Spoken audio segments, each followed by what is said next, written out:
ચૈતર વસાવા જેમને 6 મહિના બાદ નર્મદા અને ભરૂચ જિલ્લામાં પ્રવેશની હાઈકોર્ટે મંજૂરી આપી છે। હવે ચૈતર વસાવા આજે સવારે દેવમોગરા ખાતે કુળદેવીના દર્શન કર્યા। 19 એપ્રિલથી ડેડિયાપાડા વિધાનસભા વિસ્તારમાં ચૂંટણી પ્રચારનો તેઓ પ્રારંભ કરશે। હાલ તો ડેડિયાપાડા વિધાનસભા વિસ્તારમાં ચૈતર વસાવાના પત્ની પ્રચાર કરતા હતા, પણ હાઈકોર્ટે રાહત આપતા હવે ચૈતર વસાવા જાતે જ પ્રચાર કરશે। ચૈતર વસાવા ભરૂચ લોકસભા બેઠક ઉપરથી ઇન્ડિયા ગઠબંધનના ઉમેદવાર છે। આમ આદમી પાર્ટી તરફથી ચૈતર વસાવા ચૂંટણી મેદાનમાં ઉતર્યા છે।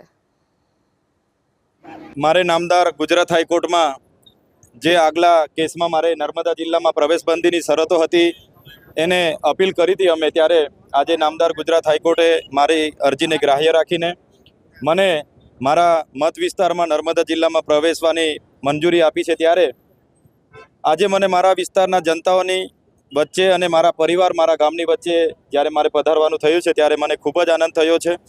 સાથે સાથે છેલ્લા 5.5 મહિનાથી હું મારા વિસ્તારમાં આવી નથી શક્યો, ત્યારે જનતાની માફી પણ માગીએ છીએ કે એમના સુખ દુઃખમાં હાજર નથી થયા, છતાંય પરિસ્થિતિને આધીન આજે સત્યની જીત થઈ છે। ત્યારે ફરી જનતાની વચ્ચે આવ્યો છું અને સત્ય પરેશાન થઈ શકે છે પણ સત્ય પરાજિત થતો નથી, એ જ હું આપના માધ્યમથી કહેવા માગું છું।